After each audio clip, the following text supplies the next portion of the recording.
वेदाहमेतं पुरुषं महान्तम् आदित्यवर्णं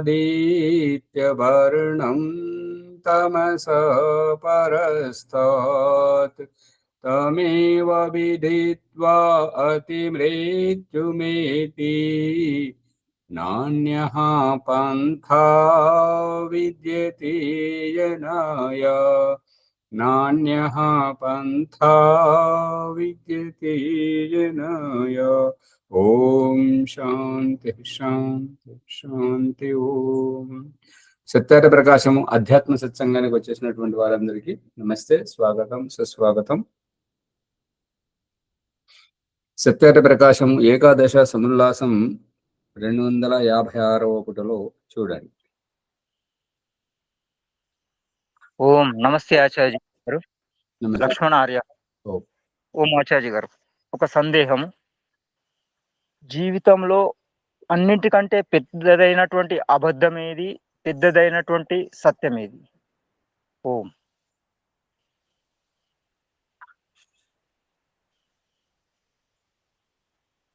అబద్ధము అనేటువంటిది నాకు తెలిసినంత వరకు మృత్యువు అనేది అబద్ధం.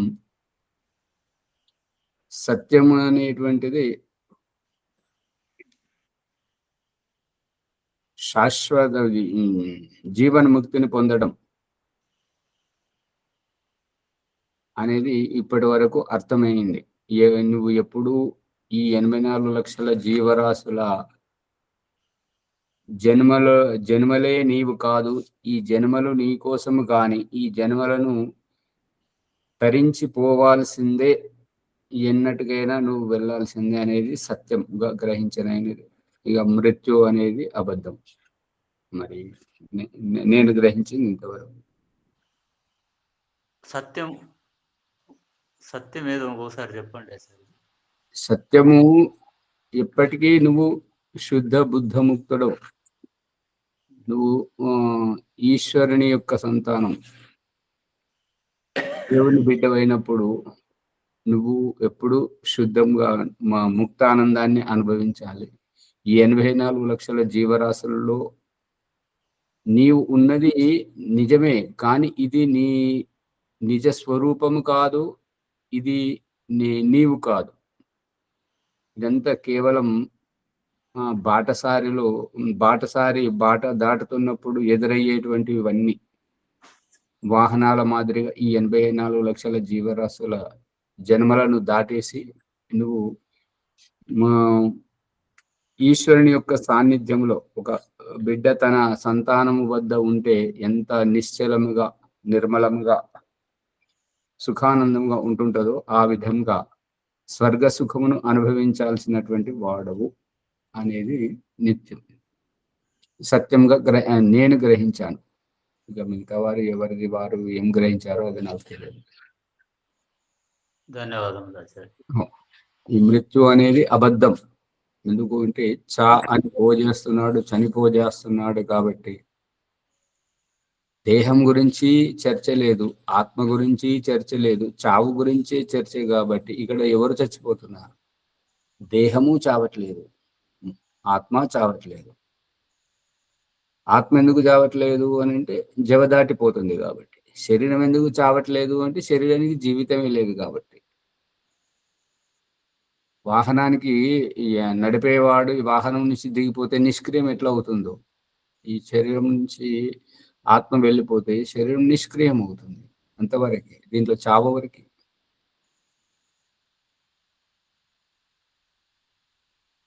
అర్థం కావట్లేదా?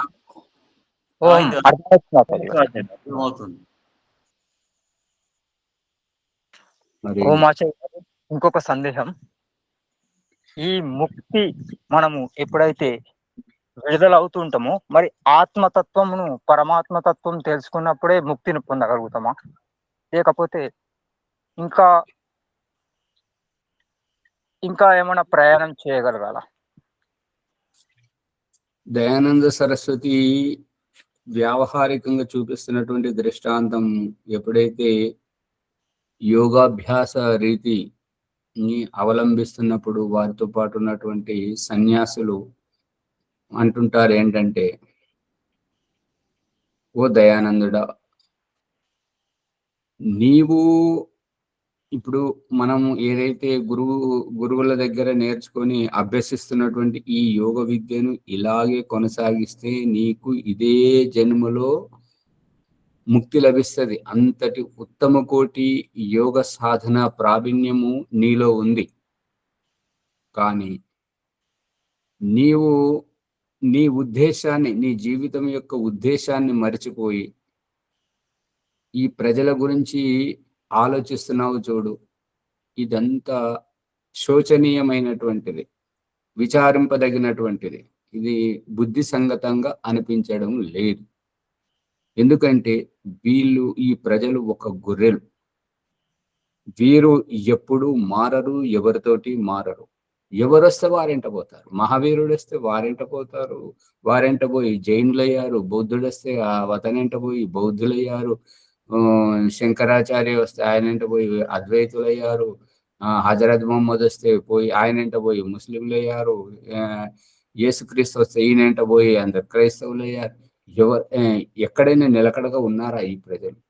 ఎక్కడైనా సంతృప్తి చెందుతున్నారా? వీరి గురించి నీ జీవితాన్ని నాశనం చేస్తున్నావు అని అంటే అప్పుడు దయానంద సరస్వతి అంటాడు, నాలోని యోగ్యతను మీరు గుర్తించినందుకు ధన్యవాదములు. నాలో ఎట్లాగూ యోగ్యత ఉంది కాబట్టి నా ముక్తిని నేను మరుజన్మలోనైనా సిద్ధించుకోగలను. అది మీరే మీ నోటితోటి మీరే చెప్పారు. ఇక నేను ఈ ప్రజల గురించి ఆలోచిస్తున్నానే అని అంటున్నారు కదా, మార్చడానికి నేనెవరిని, మారడానికి వారెవరు? ఎవరి ప్రారంధం వారిది. వారి దృష్టిని నేను ఈ వేదముల వైపు మళ్ళిస్తున్నాను. ఇక తర్వాత వారు తీసుకునే నిర్ణయాన్ని బట్టి వారి జీవితం కొనసాగుతుంది. వాళ్ళు మారాలా మారకూడదు అది వారి అభిష్టం. నేను వేదాల వైపుకు, ఈశ్వరుని వైపుకు వీరి దృష్టిని మళ్ళిస్తున్నాను అని చెప్పాడు. అందు గురించి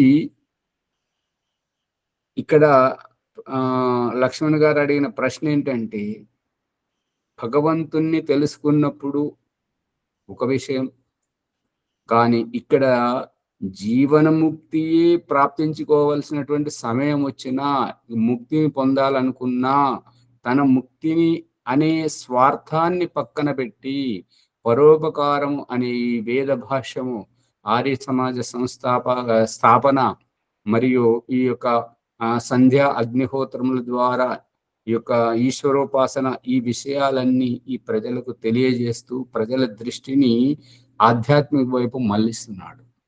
ఇదే విధంగా పాణిని మహర్షి అష్టాధ్యాయం వ్యాకరణంలో పడి తాను ముక్తిని పొందాల్సినటువంటి మహర్షి అనిపించుకున్నటువంటి పాణిని ఈ హింసా భావాన్ని అలవడడం వల్ల సింహం చేత చంపబడ్డాడు. జైమిని మహర్షి ఆయన మహర్షి అనబడుతూ ఉండి ముక్తికి సాధకుడై కూడా ముక్తిని పక్కన పెట్టి మీమాంస దర్శనం రచించి ఆయన ఏనుగు చేత చంపబడ్డాడు. ఈ రకంగా వీళ్ళు ముక్తికి అర్హులై కూడా ముక్తిని పక్కన పెట్టి వీరు తమ జీవితం యొక్క పన్ను చెల్లిస్తున్నారు. ఒక వ్యవసాయదారుడు పంట పండించుకుంటే దానికి సుంకం ఏ రకమైతే చెల్లిస్తుంటాడో, ఒక వ్యాపారస్తుడు ఆస్తులు సంపాదించుకుంటే దానికి ఏ రకమైతే పన్ను చెల్లిస్తుంటారో, ఈ పండితులు, ఆచార్యులు అనేటువంటి వారు వారి నిహిత స్వార్థమైనటువంటి ముక్తిని పక్కన పెట్టి సుంకం చెల్లిస్తున్నారు.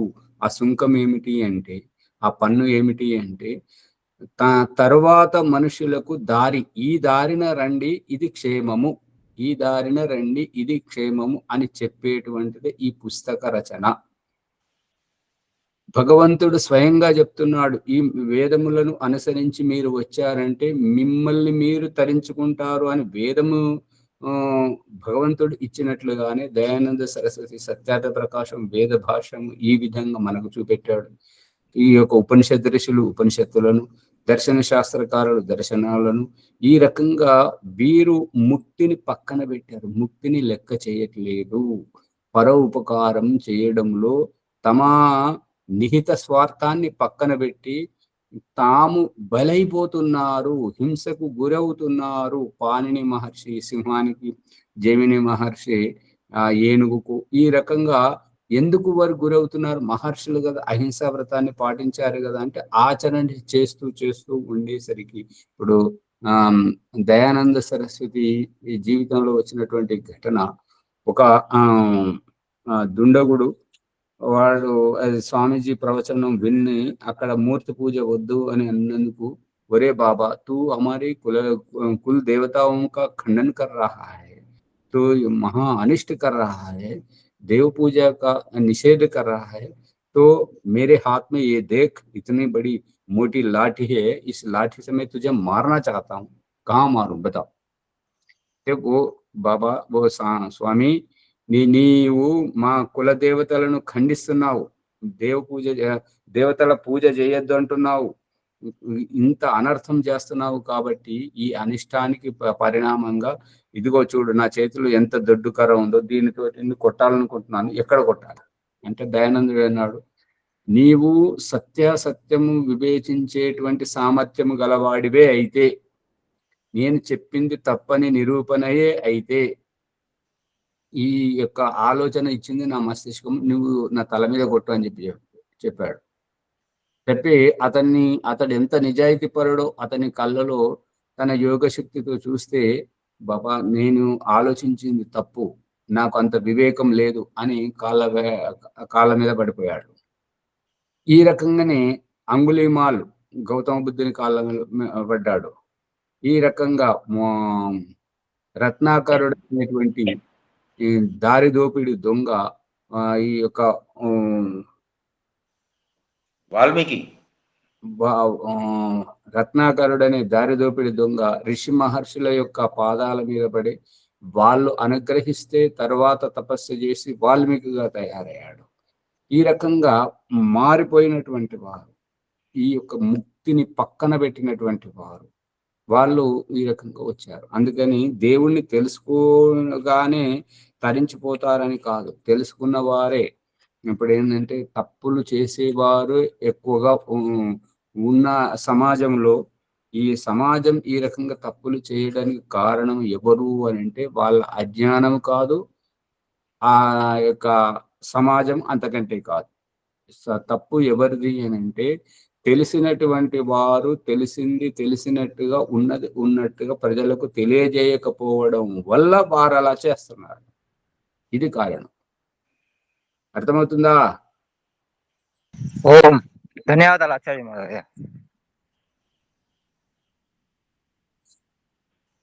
ఇందాక నువ్వు పాట పాడావు కదా, ఆ పాటలో నీ ప్రశ్నకు సమాధానం దాంట్లోనే ఉంది. ఓం జీ ఆచార్య గారు. అవును. ఓం ఆచార్యజీ, ఓం. ఓ సందేహము ఇక్కడ, ఈ ఆత్మను అగ్ని అనే సంబోధించడంలో అంతరార్థం ఏంటి అనేది సందేహం. ఆత్మను అగ్ని అని సంబోధించడంలో అంతరార్థం ఏమిటి అంటే,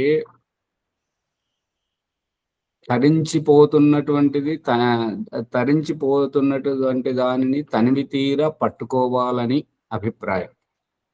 తరించిపోతున్నటువంటి దానిని తనివి తీరా తెలుసుకోవాలనేటువంటి, తనివి తీరా అనుభవపేతంగా గుర్తించాలనేటువంటి దానిని, ఇది ఆలంకారిక భాష. ఆలంకారిక భాషలో ఏంటంటే చెప్పాల్సింది చెప్పకుండా చెప్తున్నటువంటి దానికి, చెప్పాలనుకున్న దానికి సంబంధమే లేకున్నా ఆలంకారికంగా పొగిడి చెప్పడం ద్వారా, ఇప్పుడు అమ్మ నాన్న గురువు సూటి విషయాన్ని చెబితే వారి దగ్గర దోబూచులాడుతూ దాగుడు మూతలాడుతూ యథార్థాన్ని తెలియజేయకుండా అది కాదులే, నేను అలా కాదు అని చెప్పేసి పిల్లలు తల్లిదండ్రికి గురువుకు ఎట్లయితే అబద్ధం చెప్తుంటారో,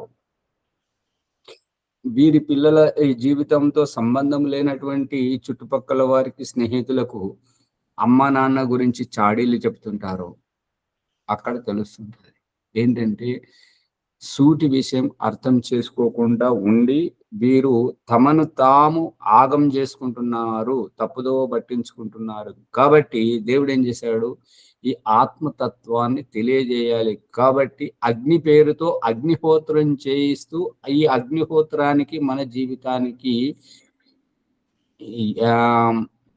ఇప్పుడు మీరు అడిగిన భాషలో చూస్తే ఏ సంబంధము లేదు. కానీ ఆ సంబంధాన్ని ఎలా చూపిస్తున్నారు అని అంటే, అగ్నియే ఆత్మ అని, సమిధయే మన జీవితం అని, జల ప్రసేచనయే తల్లిదండ్రుల అనుమతి అని, ఈ ఆఘారవాజ్య భాగావతియే జీవాత్మ యొక్క ఆవాగమనమని, ఈ యొక్క వ్యాహృతి, ఈ భూరగ్నేయ స్వాహ భూర్వాయ స్వాహ అనే వ్యాహృతి తోటి జీవాత్మ ప్రమేయము లేని ఈ ఈశ్వరుని యొక్క వ్యవస్థనే ఉద్దేశించి చెప్పడంలో ఇదన్నమని, యాం ఆపోజ్యోతి యాం మేధాం విశ్వానిదేవ అగ్నేనయ లాంటి మరి సూర్యోజ్యోతి, జ్యోతి సూర్య, అగ్నిర్జ్యోతి, జ్యోతిరగ్ని అనేటువంటి వాటికి జీవాత్మ ప్రమేయం ఉన్నది కాబట్టి ఇదన్నమా అని చెప్పించకపోవడం.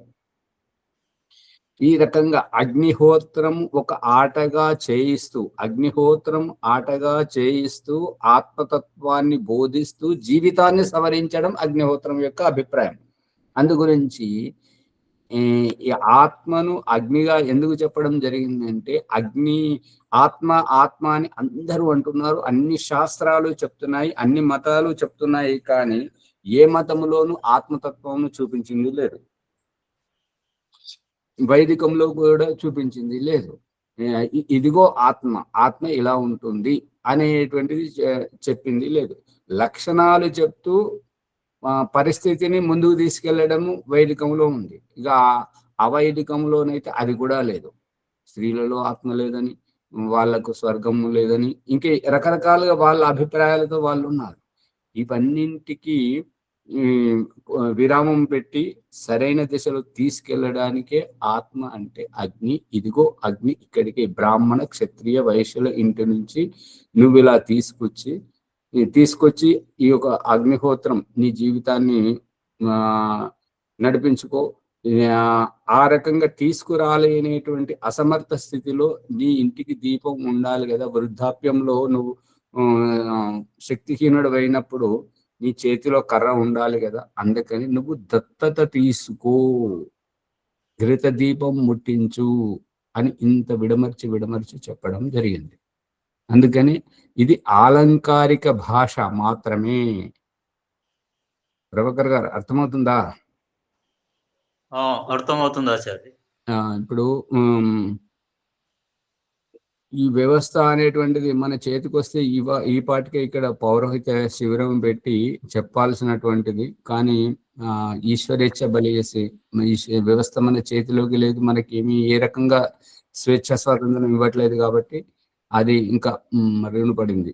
ఈ ఓం ప్రకాష్ దాదాపుగా 10-15 సంవత్సరాలు కవాడిగూడ ఆర్య సమాజం, సీతాఫలమండి ఆర్య సమాజంలో ఈ శిక్షణ శిబిరం పెట్టుకుంటూ అగ్నిహోత్రం గురించి ప్రశిక్షణ ఇవ్వడం జరిగిందో అక్కడ వారు ఎంతో మంది ఈ యొక్క పౌరోహిత్యం చేస్తున్నారు. ఇప్పుడు మళ్ళీ కూడా అటువంటి అవకాశం వస్తే అది ప్రత్యక్షంగా నాటకీయ పరంగా నటింపజేసి, ప్రతి సంస్కారాన్ని నటింపజేసి వీడియో తీయాలని ఉంది.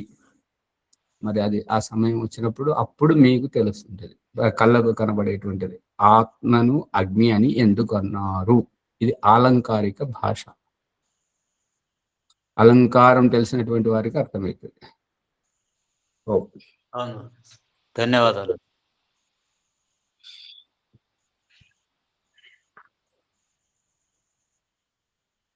సత్యాద ప్రకాశం ఏకాదశ సముల్లాసం 256వ పుటలో చూడండి.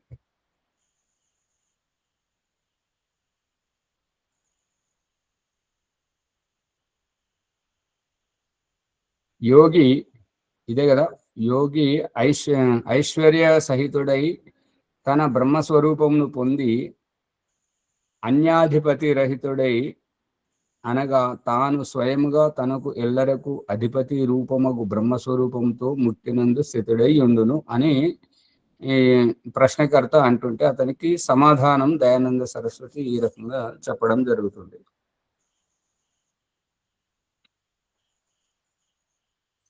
ఈ సూత్రములకు నీవు చెప్పిన అర్థము సరికాదు.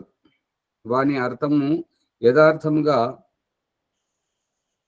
నిధి జీవుడు సర్వ మలముల నుండి రహితుడై స్వకీయ శుద్ధ స్వరూపమును పొంది పవిత్రుడు కానంత వరకు యోగము వలన ఐశ్వర్యమును పొంది తనకు అంతర్యామియగు పరమాత్మను పొంది ఆనందమును స్థితుడు కాజాలడు. ఇప్పుడు నిన్న ఒక మంత్రానికి అర్థం పెట్టడం జరిగింది. త్రీన్ సముద్రాన్ సం అస్త్రిపత్ అని 3 స్రోతస్సులను దాటి ఈ దేహం నుండి దేహి ముందుకు వెళ్ళాలి అని అంటే, దాటాలంటే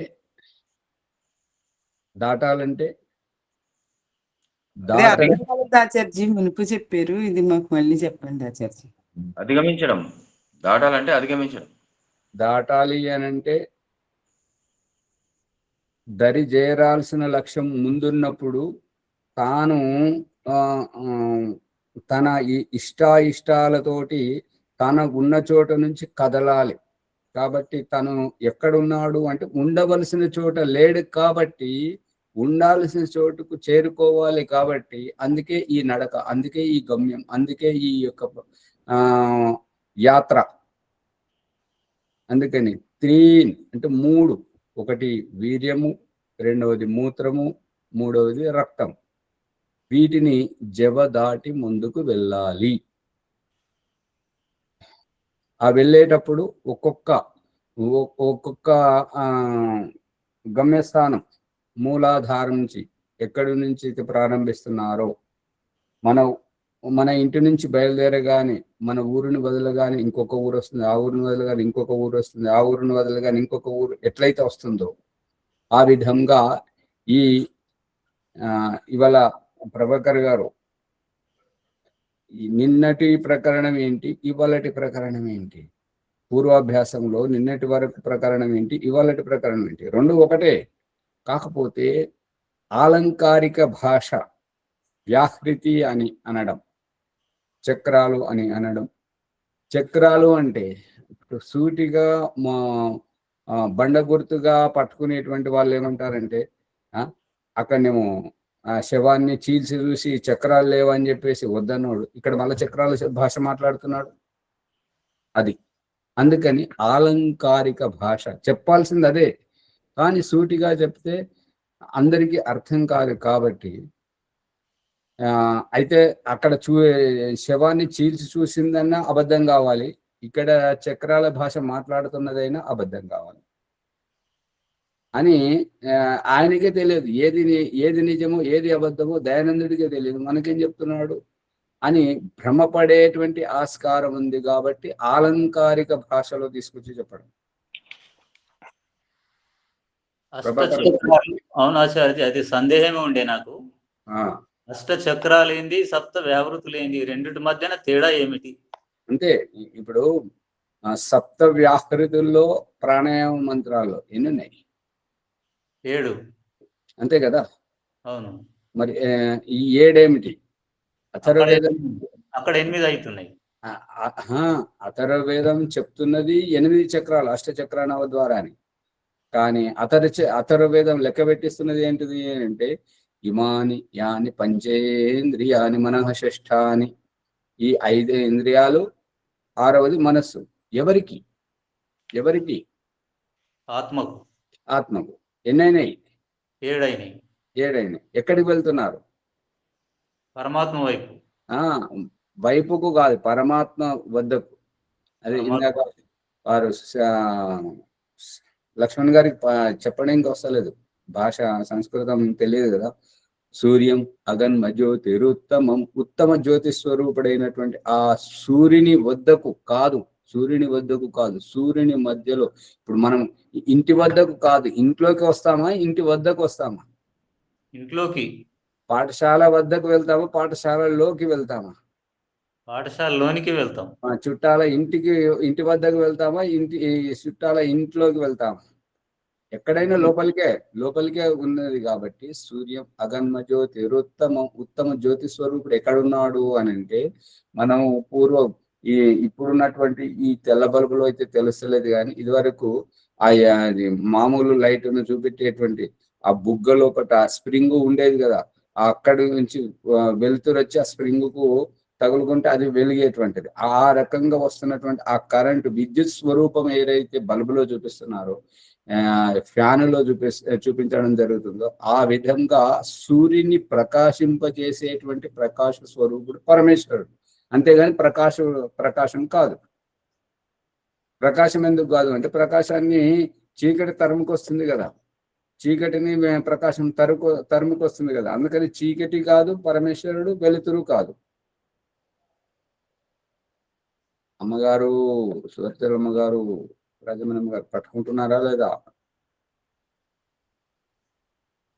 అంటే ఇక్కడ సంధ్యలో వీటికి పేర్లు వేరే పెట్టడం, మంత్రాలని పెట్టడం ఏంటి, ఇక్కడ ప్రాణాయామ మంత్రాలు అనడం, భేదం ఏంటిది అనేది. ఇప్పుడు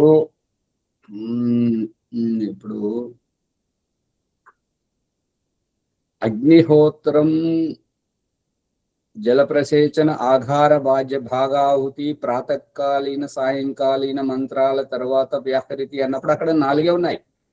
కానీ ఇక్కడ సప్త వ్యాహృతులని చెప్పేసి 7 గురించి చర్చ జరుగుతుంది. వ్యాహృతులలో 2 రకాల భేదభావం చూపించి రెండింటినీ వ్యాహృతులు అంటున్నాడు దయానంద సరస్వతి. శ్రీనివాస్ గారు చాలా జాగ్రత్తగా ఉండండి. ఒకటేమో భూరగ్నయే స్వాహ, రెండవది భూరగ్నయే ప్రాణాయ స్వాహ, భూర్వాయవే స్వాహ,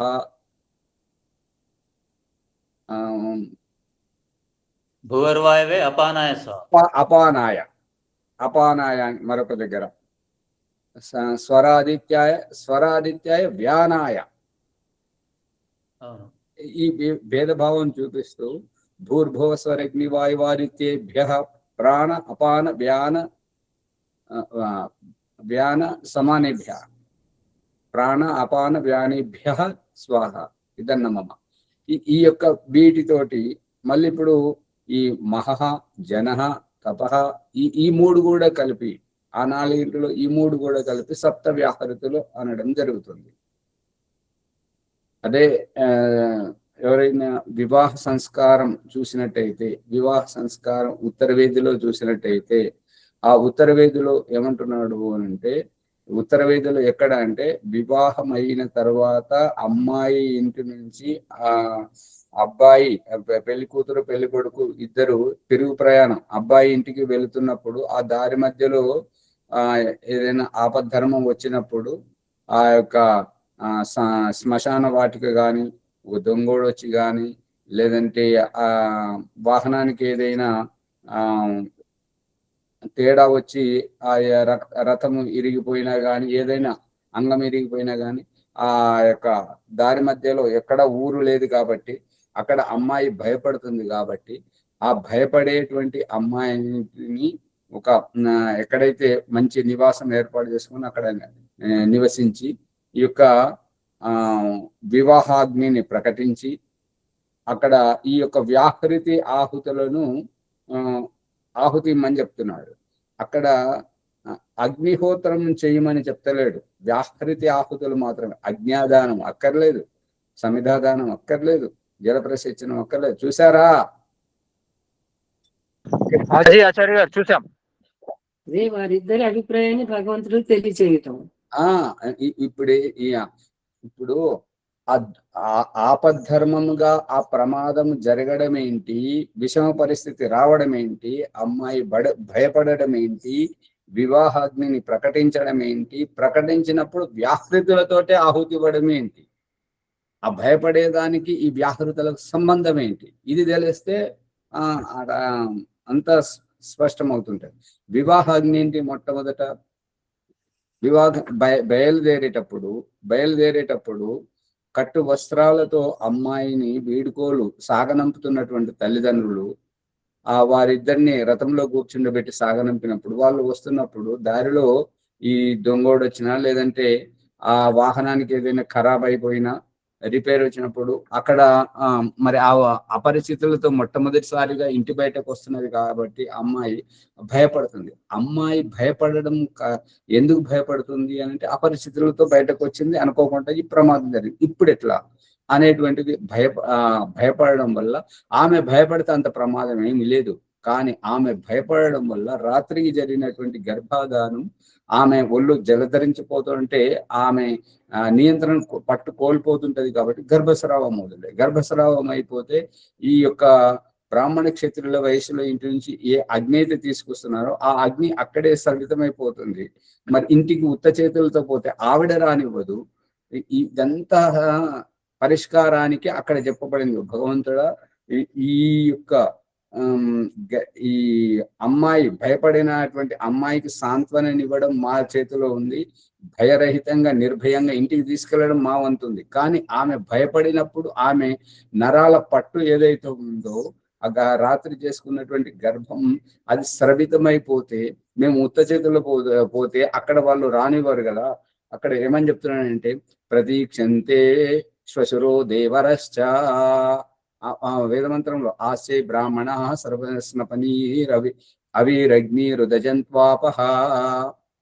ఈ అథర్వవేదం 14వ కాండం 1వ సూక్తం 39వ మంత్రం ఈ అగ్నిహోత్రానికి మూలంగా ఉన్నటువంటిది. ఆ యొక్క మంత్రమే చెప్పబడింది ఈ యొక్క బ్రాహ్మణ క్షేత్రుల వయసు నుంచి ఈ అగ్నిని తీసుకురమ్మని చెప్పేసి స్నాతకులైనటువంటి. ఆ రకంగా తీసుకున్నప్పుడు ఈ ప్రమాదం జరిగితే ఉత్త చేతులతో పోతే అక్కడ వాళ్ళు ఎదురు చూస్తున్నారు. ఎవరు? శ్వశురో దేవరశ్చ. శ్వశుర అంటే మామ, దేవర అంటే మరిది. ప్రభాకర్ గారు జాగ్రత్తగా వినండి. కొత్తగా కోడలు ఇంటికి వస్తుంటే మామ ఎదురు చూడడం ఏంటి, వదిన ఇంటికి వస్తుంటే మరిది ఎదురు చూడడం ఏంటి? ఇక్కడ మామ మరిది కాదు. మామ అంటే మామ అంటే గతం, భూతకాలం, గడిచిన కాలం. మరిది అంటే రాబోయేటువంటి భవిష్యత్ కాలం, ఈ వర్తమానం గురించి ఎదురు చూస్తున్నది. అర్థమవుతుందా? ఆలంకారిక భాష. ఓం ఆచార్య నమస్తే. నమస్తే. ఇప్పుడు ఎక్కడ దాకా ఆచార్య గర్భము? ఇప్పుడు ఎక్కడ గర్భము?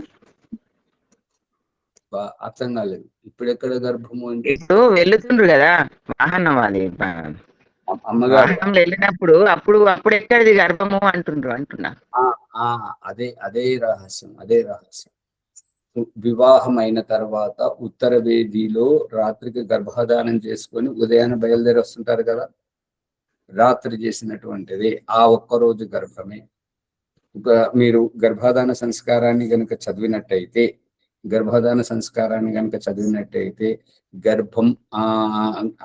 గర్భాధానం అవుతుండగానే అయ్యిందా లేదా, అమ్మాయ అబ్బాయ అనేటువంటిది ఆ స్పందనతోటి వారికి స్త్రీ పురుషులకు తెలిసిపోతుంది.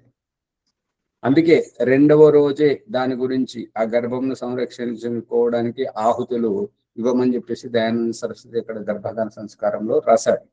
చూడండి, ఆ ఒక్కరోజు గర్భమే రాత్రి జరిగింది కాబట్టి గర్భాధానం దారెంటనే వస్తున్నారు కాబట్టి అందుకే నడవనివ్వట్లేదు. ఈ పెళ్లి కూతురును పెళ్లి కొడుకును వాహనంలో కూర్చుండబెట్టుకొని ఎందుకు తీసుకొస్తారు అని అంటే, ఇక ఆమె నడవకూడదు. నడిస్తే ఏమైతుంటది అని అంటే ఈ యొక్క ఆమె నడవడం వల్ల మన తోడేసిన పెరుగును తోడుకుందా లేదని వేలు పెట్టి గెలికినట్టు అవుతుంది. అంటే గర్భస్రావం అవుతుంటది కాబట్టి కూర్చుండబెట్టుకొని తీసుకురావాలి. మధ్యరాత్రి వరకు వివాహ సంస్కారం పూర్తిగా అయిపోవాలి కాబట్టి గర్భధానం మధ్యరాత్రి వరకు 12 లోపలే అయిపోవాలి. 12 తర్వాత నుంచి ఉదయం 6 గంటల వరకు పడుకున్నప్పుడు ఆ శారీరక ఊష్మకు ఆ తరలం అనేటువంటి శుక్రం రజస్సుతో కలిసి అది కొంచెం పేరుకుపోతుంటది. ఆ పేరుకుపోయినటువంటిది అది అదే స్థితిలో ఉండాలి కాబట్టి కూర్చుండబెట్టుకొని తీసుకొస్తుంటారు, నడిపించుకొని తీసుకురారు. ఇప్పుడు మనమేమో ఆ గుర్ర బండిని ఇంకేవేవో ఏర్పాటు చేస్తున్నాం. దాని వెనుక కారణం ఏంటంటే ఈ యొక్క రాత్రి జరిగిన గర్భం స్రవితమైపోకూడదు. నడిస్తే ఈ యొక్క రాపిడికి ఈ యొక్క వేడి పెరుగుతుంటది కాబట్టి అది వేడి పెరగడం వల్ల పేరుకుపోతున్నటువంటిది మళ్ళీ సరళమైపోతుంటది కాబట్టి అందుకే నడిపించాలి.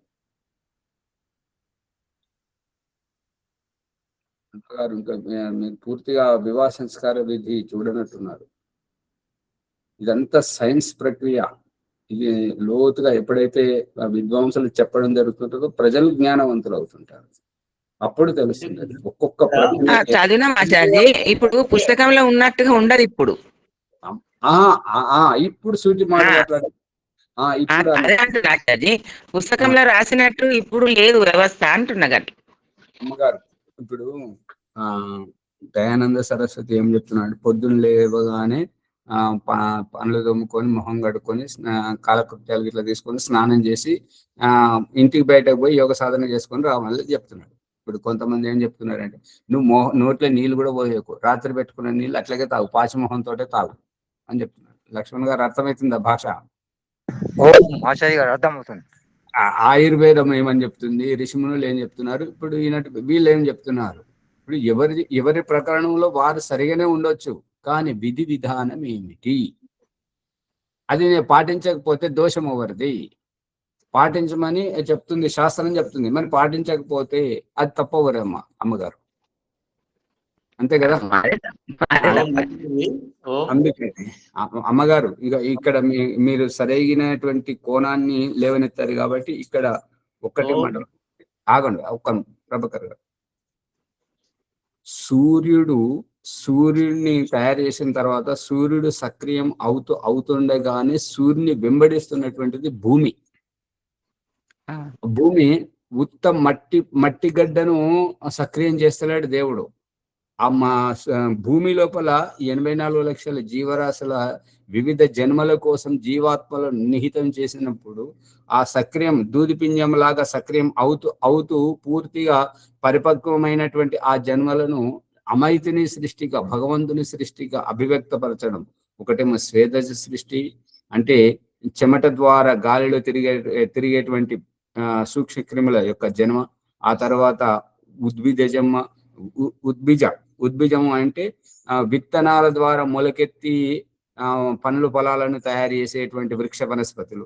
ఆ తర్వాత అండజం, గుడ్లు పెట్టి సంతానాన్ని కనేటువంటి జాతి. ఆ తర్వాత జరాయుజంలో మొట్టమొదట ఈ పశువుల జన్మ.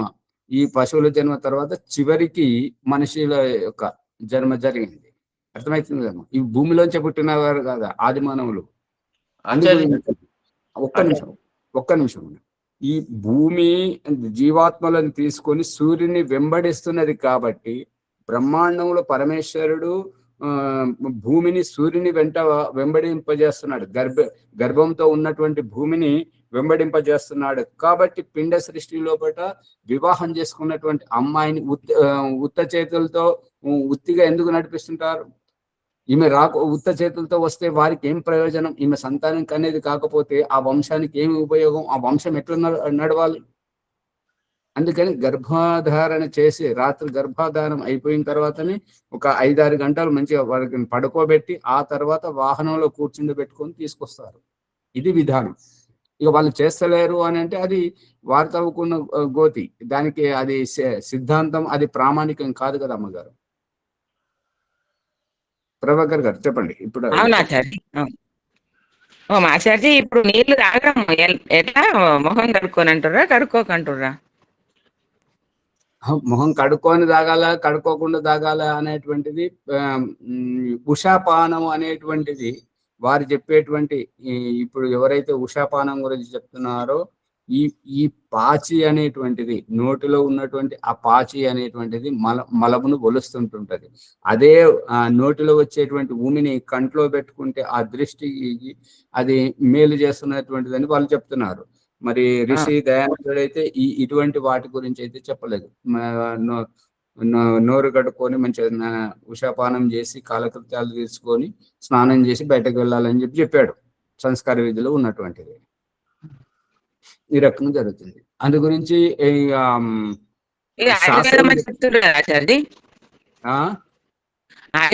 చెప్తున్నారు కదా ముఖం కడుక్కోక నీళ్ళు తాగడం. చెప్తున్నారు. ఆ రాత్రి పెట్టుకొని రాగి చెంబులో నీళ్లు తాగాలని చెప్తున్నారు. సరే, అది మన ప్రకారం కాదు. ఇప్పుడు ప్రభాకర్ గారు చెప్పండి. వారు లేనట్టున్నారు. శ్రీనివాస్ గారు మీరు చాలాసేపటి నుంచి ఆగారు, చెప్పండి. స్వేదజములు అనేది కూడా ఉంది కదా ఆచార్య, ఉద్భిదములో. అదే ముందు స్వేదజం గురించే చెప్పడం జరిగింది, మీరు గమనించినట్టున్నారు. స్వేదజము అంటే స్వేదం అంటే చెమట. అవును. ఆ చెమట ద్వారా గాలిలో ప్రవహించేటువంటి సూక్ష్మక్రిములు, బ్యాక్టీరియా, ఇప్పుడు కరోనా లాంటివి, దగ్గు ఉన్నటువంటి వారికి టీబీ క్రిములు ఒకరు దగ్గితే తుంపిల ద్వారా ఇంకొకరికి వ్యాపించేటువంటి వీటిని స్వేదజములు అంటారు. చెమట ద్వారా సంచరించేటువంటివి. అదే ఉద్భిదములు. ఉద్భిజములు అంటే విత్తనము ద్వారా. విత్తనం ద్వారా. ఆ విత్తనం ద్వారా అది భూమిని పెకిలించుకొని ఇట్లా విత్తనాలు మొలకలు వస్తున్నాయి కదా. అవును. దాన్ని ఉద్భిజం అంటారు. ఇక అండజము అంటే గుడ్లు పెట్టి సంతానంగా పక్షి జాతి. తర్వాత యోనిజములు, స్వేదజములు, జరాయుజం, చివరికి గర్భధారణ చేసి పాలిచ్చి పెంచి పోషించేటువంటి. సరే సరే, ఈ పదానికి అర్థం నిలవలేదు, అందుకని అడుగుతున్నాను. సరే, ధన్యవాదాలు ఆచార్య. ప్రభాకర్ గారు మీరు అడగాలనుకున్నారు, అడగండి. అక్కడ ఒకటి సందేహం ఏమొచ్చిందంటే, గర్భధానం జరగానే గర్భం ఏర్పడినట్టు తెలియదు కదా ఒక నెల వరకు అనేది ఒక సందేహం. దయానంద సరస్వతి దానికే రాశాడు, ఎవరికైతే అప్పుడే తెలియలేదో, ఇక ఒక నెల గడిచిన తర్వాత ఈ బహిష్టు రాకుండా ఉంటే, పీరియడ్ రాకుండా ఉంటే, అప్పుడు దాన్ని మీకు గర్భం నిలిచింది అనేది తెలిసిపోతుంటది బండ గుర్తుగా. అంటే తెలివైన వారికి, ఆరోగ్య రహస్యాలు తెలిసినటువంటి వారికి గర్భధానం అవుతుండగానే ఆ రోజు తెలుస్తుంటది. కాబట్టి 2వ రోజు ఈ ప్రక్రియ చేయాలని మీరు మళ్ళీ చూడండి, గర్భధాన సంస్కారం. ధన్యవాదాలు. ఓం గురుదేవ. సంశయం, పెండ్లి అయిన తర్వాత వెంటనే పందిరి నుండి ఆ యొక్క కళ్యాణ మండపము నుండి అత్తగారింటికి పంపిస్తారు కదా, అది సంశయం.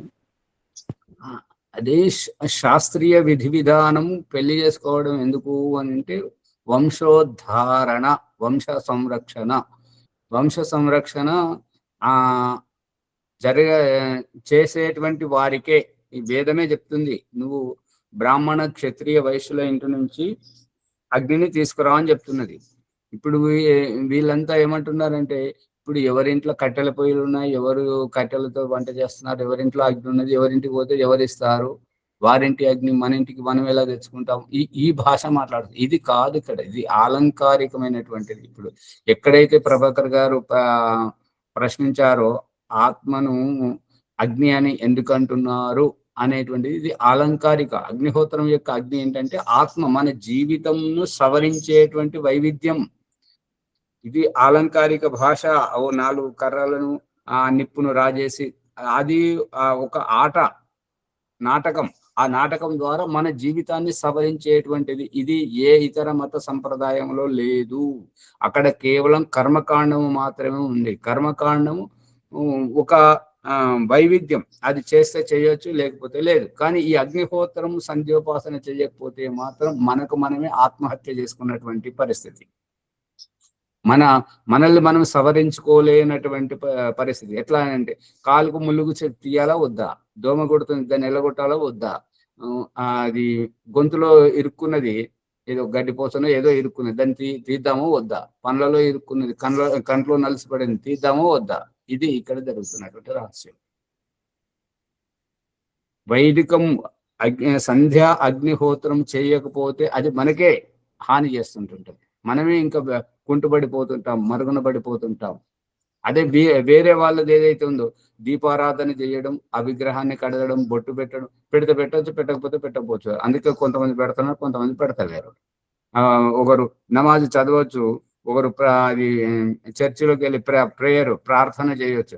ప్రార్థన చేసినా చేయకపోయినా చేయని వాళ్ళు ఉన్నారు, చేసిన వాళ్ళు ఉన్నారు. నమాజ్ చేసిన వాళ్ళు ఉన్నారు, చేయని వాళ్ళు ఉన్నారు. మూర్తి పూజ చేసిన వాళ్ళు ఉన్నారు, చేయని వారు ఉన్నారు. కానీ మన వైదికంలో సంధ్యోపాసన విజ్ఞానములో బ్రహ్మ సాక్షాత్కారంలో ఓం ప్రకాష్ ఒక్కొక్క పదానికి అర్థం తెలియజేస్తూ దాన్ని లోతుగా తీసుకెళ్లి ఇక్కడ ఏమున్నది, ఈ సంధ్యోపాసన ద్వారా మనం ఏం చేస్తున్నాం, ఇది కర్మకాండ కాదు, మన ఆత్మను పరిశుద్ధపరచుకోవడం, ఆత్మ యొక్క ప్రారబ్ధాన్ని ప్రక్షాళన చేసుకోవడం, అగ్నిహోత్రం ద్వారా ఆత్మజ్ఞానాన్ని పెంచుకోవడం, తమను తాము తరింప చేసుకోవడం, ఇది ఇక్కడ ఉన్నటువంటి రహస్యం. ఇది కూడా కర్మకాండ అయితే మనకు అవసరం లేదు, ఇది ఒక తమాషా. అర్థమవుతుందా శ్రీనివాస్ గారు?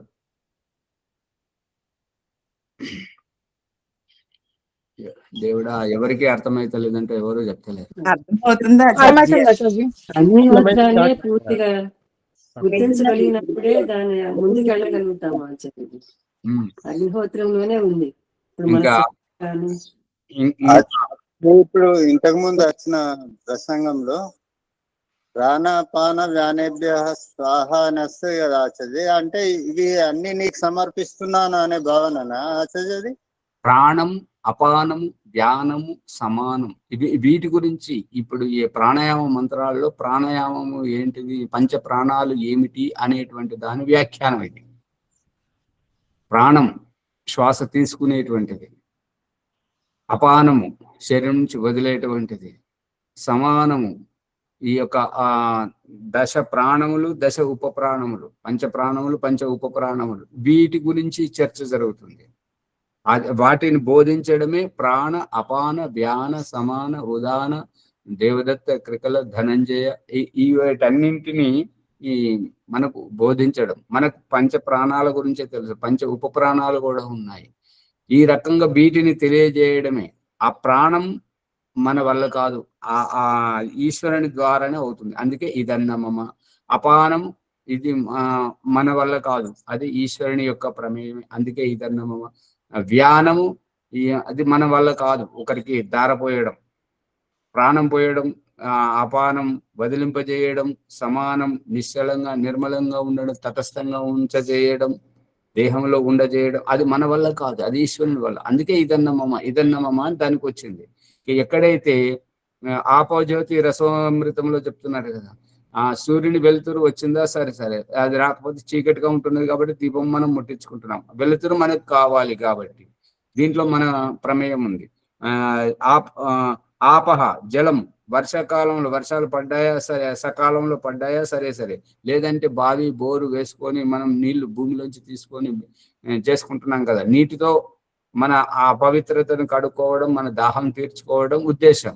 అది వర్షంతో వస్తుందా, లేదంటే మనం బావి దవ్వుకొని బోరేసుకొని తీసుకుంటామా, ఇందులో మన ప్రమేయం ఉంది. యాం మేధాం, ఏ బుద్ధితోటైతే విద్వాంసులు, ఋషులు, మహర్షులు తరించిపోయారు, అటువంటి బుద్ధిని నాకు ప్రాప్తింపజేయమని చెప్పి ప్రార్థన చేస్తున్నాను. ఇందులో మన ప్రమేయం ఉంది. విశ్వాని దేవ సవితర్ దురితాన్ని పరాశవ, ఏ దుష్ట దుర్గుణాలు ఏవైతే ఉన్నాయో అవి నా నుండి దూరం చేయు, నాకు మంచి సద్గుణాలు ప్రాప్తింపజేయమని చెప్పి ఇందులో మన ప్రమేయం ఉంది. చివరికి అగ్నేనయ సుపథారాయస్మ, మమ్మల్ని మంచి మార్గంగా తీసుకెళ్ళు, సంపన్న మార్గంగా తీసుకెళ్ళు. పేదరికం నుండి తీసుకెళ్తే మేము ఎవరైనా ప్రలోభ పెట్టినప్పుడు మేము తల వంచి మమ్మల్ని మేము కించపరుచుకుంటుంటాము, దిగజారిపోతుంటాము. కాబట్టి రాయే అశ్వాన్, అగ్నేనయ సుపథ రాయే అశ్వాన్ ఐశ్వర్యం, అస్మాన్ అంటున్నాను కాదు, అస్మాన్. రాయే అంటే రయీనాం అని చెప్పేసి ప్రజాపతి మంత్రంలో చెప్పడం జరిగింది, రాయే అని ఈ మంత్రంలో చెప్పడం జరిగింది. రాయే అంటే ఐశ్వర్యం, సిరి సంపద, అన్ని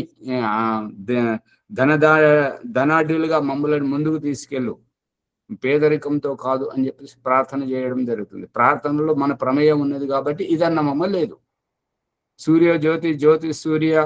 సూర్యుని వెలిగింపజేసుకోవడం, సూర్యరశ్మితోటి ఈ పంటలు పండించుకోవడం అనేటువంటిది, పంటలు పండించడంలో భూమి సాగు చేయడం, పంటలు పండించేటి దాంట్లో శ్రమ మనది ఉన్నది కాబట్టి ఇదన్నమమ్మ లేదు.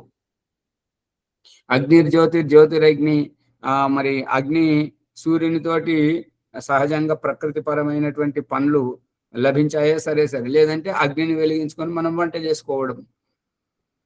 సూర్యుడు నమస్తే. అగ్నే నయ అంటే కళ్ళు కదా చూడటం, అగ్ని అంటే మనల్ని అగ్ని నడిపిస్తుందని కదా ఆచార్య. నడిపిస్తుందని కాదు. నీ నయే ధాతు పాణిని మహర్షి చెప్పినటువంటిది ఏంటంటే నీ ప్రాపణి, నీ నయే తీసుకెళ్లడం, ప్రాప్తింపజేయము అని. అగ్నే సంబోధనం. సంబోధనం అంటే దూరంగా ఉన్నటువంటి వారిని సంబోధించడం ఏం జరుగుతుంది? ఓ పరమేశ్వర. అగ్ని అంటే ఓ పరమేశ్వర, నయ ఇక తీసుకెళ్ళు. రాయే అస్మాన్. అస్మాన్ అంటే మమ్ములను. రాయే ఐశ్వర్యవంతమైనటువంటి సంపన్నమైనటువంటి మార్గంగా తీసుకెళ్ళు. దయానందుడు సంపన్నుడు కాబట్టి ఎంతమంది ప్రలోభాలు పెట్టినా తగ్గలేదు. గౌతమ బుద్ధుడు సంపన్నుడు కాబట్టి, రాకుమారుడు కాబట్టి ఎంతమంది ప్రలోభాలు పెట్టినా తగ్గలేదు. మరి మహావీరుడు సంపన్న కుటుంబం నుంచి వచ్చాడు కాబట్టి తగ్గలేదు. అర్థమవుతుందా? ఇప్పుడు ఈ మిడిమిడి జ్ఞానం కలిగినటువంటి ఈ ఓం ప్రకాష్ కూడా ఇదివరకు ఒక ఆశ్రమానికి అక్కడికి వెళ్దామని అంటే వాళ్ళు కూడా ప్రలోభ పెట్టారు, నువ్వు ఆర్య సమాజాన్ని విడిచిపెట్టు అని సూటిగా చెప్పకుండా మా ట్రస్ట్ లో కలిసిపెట్టు, మీ ట్రస్ట్ వాళ్ళని వదిలేట్టు. సువర్తరమ్మ గారు వెలుగుతుందా? ఇది రహస్యం. ప్రలోభ పెట్టారు. ప్రలోభ పెడితే ప్రలోభాలకు తలొగ్గలేదు. అక్కడ ఆ రకంగా అటువంటి తలొగ్గని స్థితిలో మమ్మల్ని ముందుకు తీసుకెళ్ళి ఓ పరమేశ్వర అని చెప్పేసి ముక్తి కోసం ప్రార్థించాడు. ఈ సమయం ఏమో శంకా సమాధానంలోనే అయిపోయింది, మొత్తం 6 దాటిపోయింది. ఓ ప్రభాకర్ గారు ముందుకు తీసుకెళ్ళండి. ఓం సర్వేభ్యో నమస్తే. సత్యార్థ ప్రకాశం ఏకాదశ సముల్లాసం నుండి ఈరోజు మనము ప్రారంభంలోనే అనేక శంకా సమాధానాలతో మనం ఎంతో జ్ఞానాన్ని పొందుతున్నాం. ముఖ్యంగా అబద్ధంలో పెద్ద అబద్ధము మృత్యు అనే విషయాన్ని తెలుసుకున్నాం. తర్వాత శుద్ధ బుద్ధ ముక్త స్వభావమే సత్యం అనే విషయం ఈ ఎపిసోడ్ ద్వారా మనం నేర్చుకున్నాం. తర్వాత మరి ఆత్మను అగ్ని అని అనడంలో అర్థం ఏంటిది అనేది అంతరార్థంగా ఆచార్య గారు మనకు అలంకారిక భాషగా ఉందని దీంట్లో వివరించారు. ఆత్మను అగ్ని అనడంలో అలంకారిక భాష అనే విషయాన్ని మేము గ్రహించాము. ఇక తర్వాత అగ్నిహోత్రం యొక్క అత్యంత లోతైన రహస్యాన్ని కూడా ఈ ఎపిసోడ్ ద్వారా విని అత్యధిక జ్ఞానం పొందినాం. ఈ విధంగా మళ్ళీ ఏంటంటే దేహంలో 3 సముద్రాలు ఉన్నాయి. అవి గ్రీన్ సముద్రాన్. ఒకటి వీర్యం అనే సముద్రం, మూత్రం అనే సముద్రం, రక్తం అనే సముద్రం మన దేహంలో, మానవ దేహంలో ఉన్నట్టు ఈ ఎపిసోడ్ ద్వారా అత్యంత ముఖ్యమైన ఎన్నో రహస్యాలను తెలుసుకుంటున్నాం. సప్త వ్యావృతులకు మార్జన మంత్రాలకు ఉన్న తేడా భేదం కూడా ఈ ఎపిసోడ్ ద్వారా తెలుసుకొని అత్యధిక జ్ఞానాన్ని పొందుతున్నాం.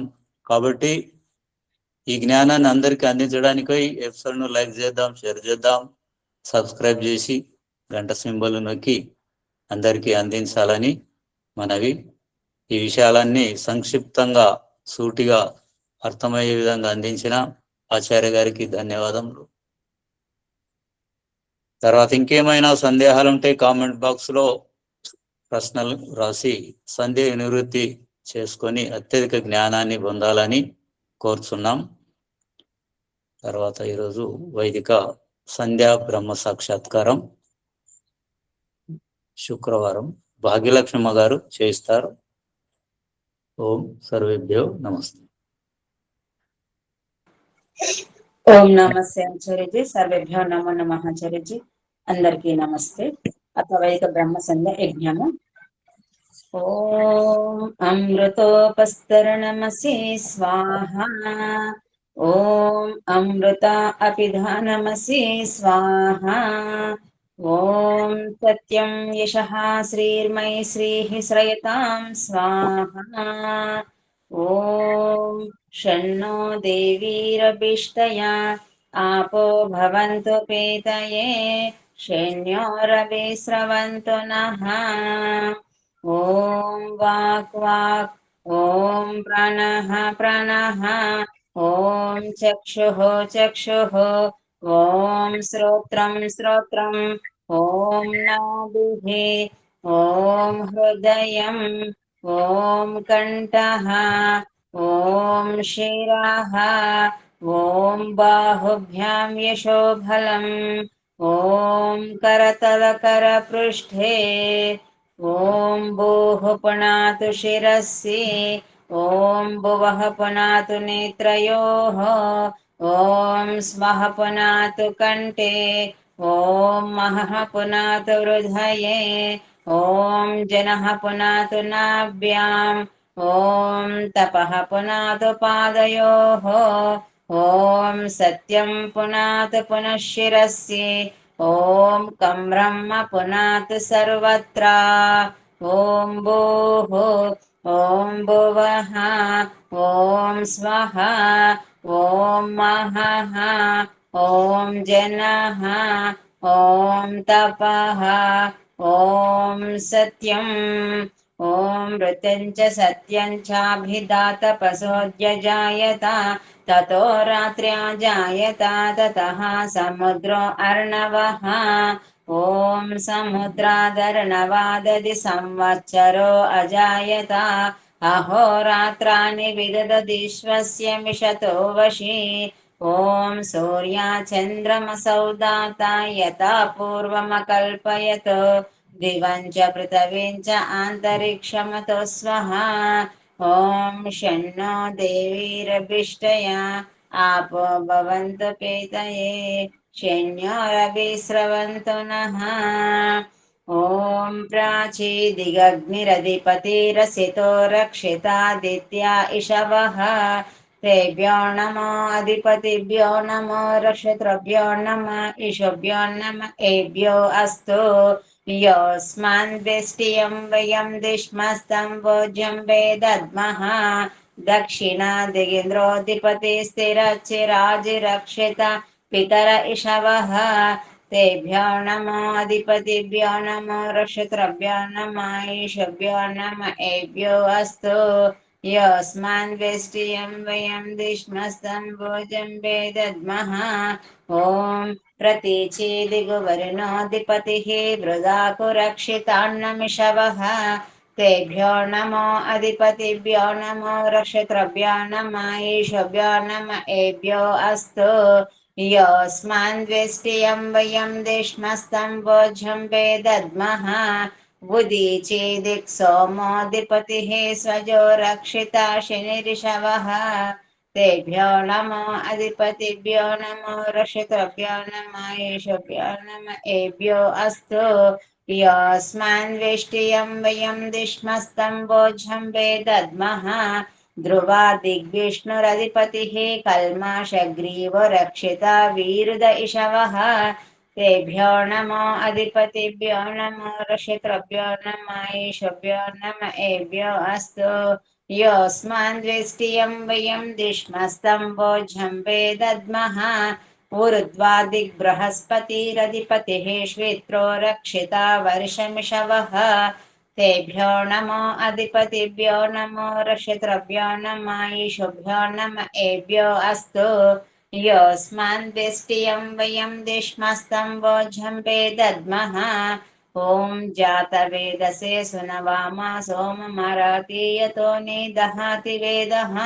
स नः पर्षदति दुर्गाणि विश्वा नावेवा सिन्धुं दुरितात्यग्निः चित्रं देवानामुदगादनीकं चक्ष्मुर्मित्रस्य वरुणस्याग्नेः आप्राद्यावावतवे अन्तरिक्षं सूर्य आत्मा जयतस्तुषच्च ॐ उद्वयं तमसस्परिस्वः पश्यन्त उत्तरं देवं देवात्रा सूर्यमगन्म ज्योतिरुत्तमं तच्चक्षुर्देवहितं पुरस्तात् शुक्रमुच्चरत् पश्येम शरदः शतं जीवेम शरदः शतं शृणुयाम शरदः शतं प्रब्रवाम शरदः शतम् अधीनस्याम शरदः शतं भूयश्च शरदः शतात् ॐ शन्नो देवीरभिष्टया आपो भवन्तु पीतये शन्योरभिस्रवन्तु नः ॐ भूर्भुवः स्वः तत्सवितुर्वरेण्यं भर्गो देवस्य धीमहि धियो यो नः प्रचोदयात् हे रक्षक सच्चिदानंद स्वरूप जगत उत्पादक देव నీ దివ్య విజ్ఞాన స్వరూపం మేము నిత్యం ఉపాసింతుము. మాకు సద్బుద్ధులనిచ్చి సత్క్రమంలో ఆచరించినట్లు అనుగ్రహింపము స్వామి. హే పరమేశ్వరి దయాళుడు, మీ కృప వలన జప ఉపాసనాలు కర్మలను తీసుకున్న నేను ధర్మ అర్థ అనుగ్రహించిన స్వామి.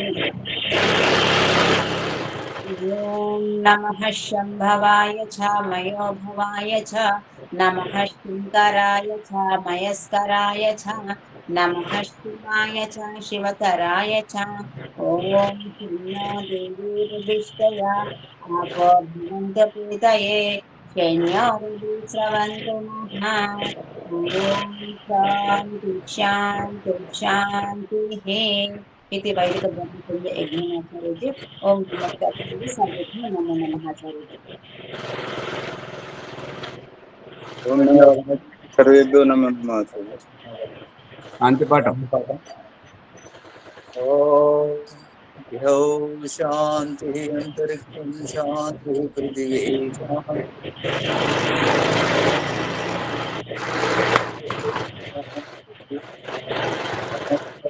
శాంతి విశ్వే దేవా శాంతి బ్రహ్మ శాంతి సర్వం శాంతి శాంతిరేవా శాంతి సమా శాంతిరేధి. ఓం శాంతి శాంతి శాంతి. ఓం సర్వేభ్యో నమస్తే ఆచార్యజీ నమస్తే.